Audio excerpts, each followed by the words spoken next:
তো বন্ধুরা ফাইনালি আমরা নৌকায় উঠে পড়ছি। নৌকা খেলা দেখতে এসে দেখতে পাচ্ছ দারুণ লেভেলের এনজয় হচ্ছে। খালি একটাই ভয়, নৌকাটা যদি না ডুবে যায়, আমাদের ওইটাই একটা ভয়, কারণ আমাদের পাশে মোবাইল আছে।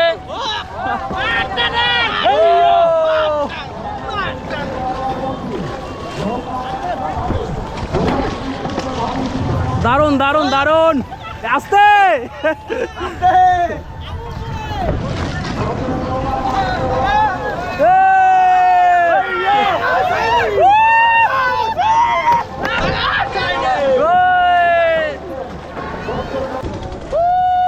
ড্রোন শুট হচ্ছে, drone shoot.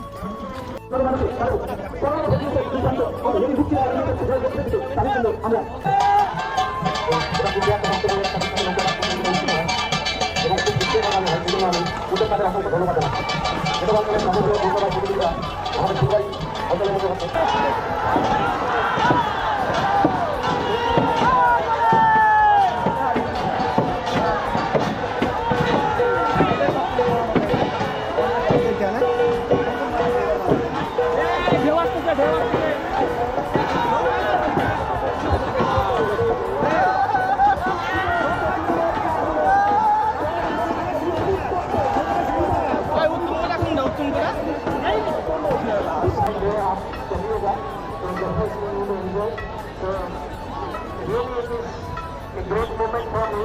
After a long time, actually, I am watching this kind of event. So thank you so much for the team for inviting to this event. And last but not least, overcoming to the participants. হ্যাঁ একদম ব্লগে পাবা কালকেই সকালবেলা। তো finally guys আমরা নৌকা থেকে নেমে গেলাম এইমাত্র। অনেক এনজয় করলাম, অনেক মজা করলাম এই দাদাদের সাথে থেকে। তো দাদাদের থ্যাংক ইউ অনেক অনেক নৌকায় ওঠানোর জন্য। তো হ্যালো এভরিওয়ান, সবাইকে গুড মর্নিং। তো আজকে আমি চলে এসেছি নৌকা বাইচ খেলা দেখতে। উত্তরবঙ্গের এক ঐতিহাসিক খেলা, 49 ইয়ার্স, 49 বছর থেকে এই খেলা হয়ে আসছে এই ফুলবাড়িতে। এটা হচ্ছে কোচবিহার ডিস্ট্রিক্টেরই ফুলবাড়িতে এই খেলাটা হয়। আর এটা হচ্ছে জলঢাকা আর ডুডুয়া নদীর যে মিলনস্থল মানে মোহনা, সেই মোহনার ড্যামের মধ্যে এই খেলাটা হয় প্রত্যেক বছর। তো আমি ফার্স্ট টাইম খেলা দেখতে এসে নৌকার মধ্যে উঠেছিলাম, অনেক এনজয় মজা করছিলাম, কিন্তু অনেক ভয়ও লাগছিল, কারণ এই বন্ধুরা এত জোরে জোরে নৌকা চালাচ্ছিল। আমাদের কাছে ক্যামেরা ফোন ছিল, তো যদি জলে পড়ে যায় এই নিয়ে অনেকটা ভয়ে ছিলাম। তো যাই হোক, অনেক ভালোভাবে আমাদের সময়টা কাটছে, অনেক ভালো লাগছে। তো বন্ধুরা দেখতে পাচ্ছ এই যে নৌকা খেলা, মানে এই যে নৌকা শুরু হয়েছে, 4-5টা নৌকা একসাথে ছাড়বে, একবার যাবে 2-3 কিলোমিটার, আবার ঘুরে যে আসতে পারবে আগে সেই হবে ফার্স্ট। তো একটা নৌকায় দেখতে পাচ্ছ অনেকজন, মানে 20-30 জন করে একটা নৌকার মধ্যে আছে। এই খেলায় অংশগ্রহণ করার জন্য অনেক দূর দূরান্ত থেকে নৌকা নিয়ে আসে খেলতে। তো হাজার হাজার লোকের সমাগম, মানে হাজার হাজার লোক খেলা দেখতে আসে। তো অনেকটাই এনজয় ফিল করছি, অনেকটাই ভালো লাগছে এই খেলা দেখতে এসে। তো সত্যি জায়গাটাও অনেক সুন্দর ছিল, অনেক ভালো ছিল, আর অনেক বড় বড় নৌকা। এরকম নৌকা আমি আমার জীবনেও দেখিনি, এত বড় নৌকা। তোমরা দেখতেই পারছো কত বড় নৌকা, আর একটা নৌকায় 20-30 জন, মানে কত জন করে উঠে। তো তোমরা দেখতেই পারছো এই নৌকাটায় কতজন উঠেছে, এপার থেকে ওপারে যাচ্ছে। তো আমি আবার এই যে নৌকায় উঠছি। তো ফার্স্ট টাইম তখন নৌকায় উঠছিলাম, মানে খেলা দেখতে গিয়ে। তো তারপরে নৌকায় ওঠার পরে তো ভালোই লাগছিল। তারপরে ভাইরা এত জোরে জোরে বাইক চালাচ্ছিল, অনেক ভয় লাগছিল। তো তারপরেও যাই হোক, মজা তো নিতেই হবে একটু নৌকা খেলা দেখতে গিয়ে। নৌকায় যদি না উঠি তো কেমন খেলা দেখলাম। তো তারপরে আমি অনেকটা সময় ছিলাম এদের সাথে, অনেক সময় এনজয় করলাম, অনেক সময় ঘুরলাম, এপার থেকে ওপার গেলাম, অনেক জায়গায় ঘোরালো, ভালো লাগলো। থ্যাংক ইউ বন্ধু তোমাদেরকে। আমার অনেক দিনের ইচ্ছে ছিল এই সরাসরি নৌকা বাইচ উপভোগ করার। এই ইচ্ছেটাকে বাস্তবে রূপ দিতে আমরা চলি সেই নৌকা বাইচ খেলা দেখতে কোচবিহার জেলার ফুলবাড়িতে। নৌকা বাইচ যে কতটা উৎসাহিত উদ্দীপনার সৃষ্টি করে সেটা আমরা এসেই বুঝতে পারি। হাজার হাজার লোকের সমাগম। বিকেলটা খুব সুন্দর কাটিয়েছিলাম এই বন্ধুদের সাথে সময় কাটিয়ে নৌকা বাইচ খেলা দেখতে এসে। তো এই ব্যস্ততার জীবনও একটু শখ ফুর্তি করলে ক্ষতি কোথায়? জীবনে কোনোদিন কাজ শেষ হবে না, সারা জীবন কাজ থাকবেই। তো এই কাজের ফাঁকেও যদি একটু সময়ে আনন্দ ফুর্তি করে কাটানো যায়, যদি একটু ভালো থাকা যায়, আমি মনে করি প্রত্যেকটা মানুষেরই জীবনে এই দুঃখ কষ্ট ডিপ্রেশন থাকবেই। তো এইভাবে যদি একটু ঘুরে যদি দুঃখ ডিপ্রেশন কষ্টগুলো যদি ভুলে থাকা যায়, একটু যদি ভালো থাকা যায়, তাহলে ক্ষতি কোথায়? মানুষ আমাকে অনেকে অনেক কিছু বলে যে এত ঘুরিস এত ঘুরিস। তো আমি মানুষের কথায় কান্না দিয়ে আমি আমার মতো করে ঘুরে বেড়াই, আমার ভালো লাগে, তো আমি আমার মতো করেই চলি। জীবন একটাই, আজকে আসি তো কালকে নাই।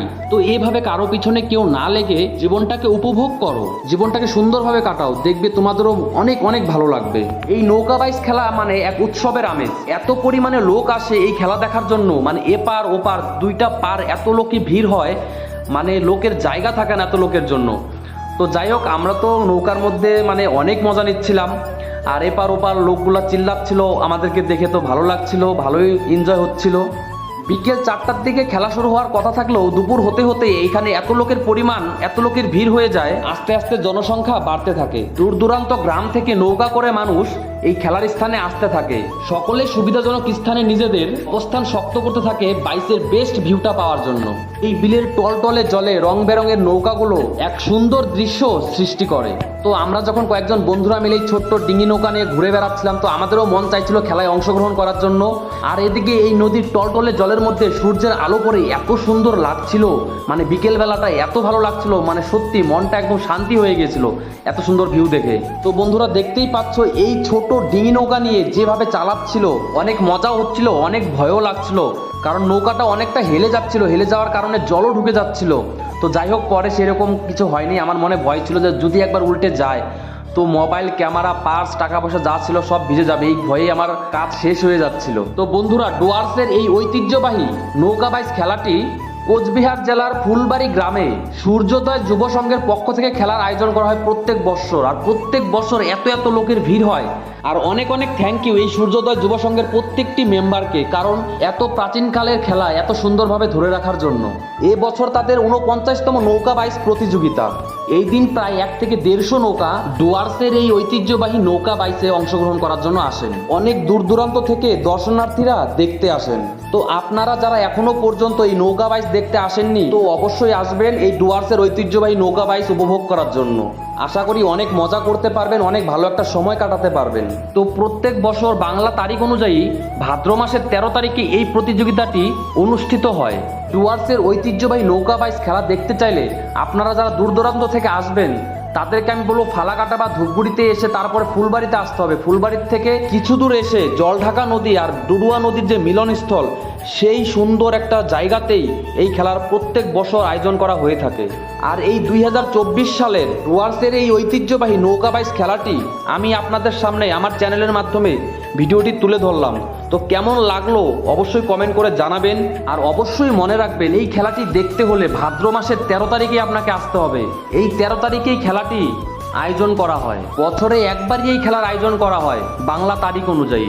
আর যারা অনেক দূর দূরান্ত থেকে আসবেন এই খেলা দেখার জন্য, তাদেরকে বলছি ডুয়ার্সের আলিপুরদুয়ার জেলার ফালাকাটা ব্লক থেকে 15-20 কিলোমিটার আসতে হবে। আর জলপাইগুড়ি জেলার ধূপগুড়ি ব্লক থেকে 7 কিলোমিটার আসতে হবে। আর কোচবিহার জেলার ঘোষকারডাঙ্গা ব্লক থেকে প্রায় 25 থেকে 30 কিলোমিটার আসতে হবে। তো আপনারা সবাই দেখতেই পাচ্ছেন, এই রং বেরঙের নৌকার মধ্যে রং বেরঙের ড্রেস পরে কি সুন্দর খেলার জন্য রেডি হয়ে আছে, কারণ এরা একটু পরেই নামবে খেলার জন্য। আর এইদিকে যে বন্ধুরা তো একদম সেই স্পিডে নৌকা চালাচ্ছে, আর ভয়ও লাগছে। তারপর আমি বন্ধুদের বললাম আস্তে চালাও, কখন যে নৌকা উল্টে যাবে কোনো ঠিক নাই। সাঁতার কম বেশি জানা ছিল, কিন্তু এই ক্যামেরা, মোবাইল নিয়ে অনেক টেনশনে ছিলাম, যদি পড়ে যায় কি হবে।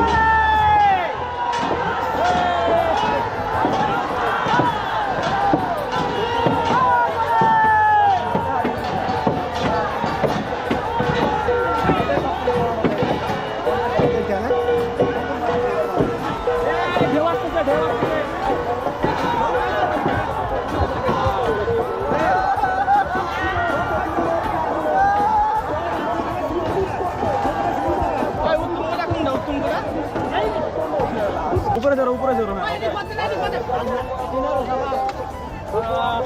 শান্তি, নমস্কার।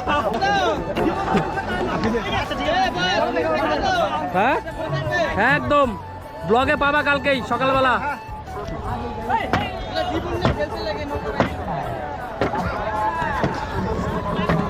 তো ফাইনালি গাইস, আমরা নৌকা থেকে নেমে গেলাম এইমাত্র। অনেক এনজয় করলাম, অনেক মজা করলাম এই দাদাদের সাথে থেকে। তো দাদাদের থ্যাংক ইউ অনেক অনেক নৌকা ওঠানোর জন্য। তো চলো বন্ধুরা, দেখা হবে পরে নেক্সটে। চলো টাটা। তো বন্ধুরা দেখতেই পেলে ডুয়ার্সের এই ঐতিহ্যবাহী নৌকা বাইচ খেলাটি এক আলাদাই জোশের খেলা ছিল। অনেক মজা করেছি, অনেক এনজয় করেছি, খেলায় এসে অনেকটা উপভোগ করলাম। চাইলে আপনারাও আসতে পারেন, আপনারাও আসবেন, এরকম খেলার উপভোগ করবেন, অনেক ভালো লাগবে আশা করি। আর সূর্যোদয় যুব সংঘের প্রত্যেকটি সদস্যকে অনেক অনেক ধন্যবাদ এত সুন্দর একটি খেলা পরিচালনা করার জন্য। আর এই খেলাটি ছিল 2024 সালের 49তম খেলা। আশা রাখবো 50 বছর পূর্ণ হবে সামনের 2025 সালে। তো আরো অনেক বড় আয়োজন করা হবে, এটাই আশা রাখছি। সামনের বছর ডুয়ার্সের এই ঐতিহ্যবাহী নৌকা বাইচ 50তম পূর্ণ হবে, হয়তো আরো অনেক বড় করে আয়োজন করা হবে। সূর্যোদয় যুব সংঘের প্রত্যেকটি সদস্যকে আমার তরফ থেকে অনেক অনেক ভালোবাসা রইল। আর এই ভিডিওটা আপনাদের সবার কেমন লাগলো কমেন্ট করে জানাবেন অবশ্যই। আর লাইক শেয়ার ফলো করে পাশে থাকবেন, অনেক অনেক ভালোবাসা রইল। সবাই ভালো থাকবেন।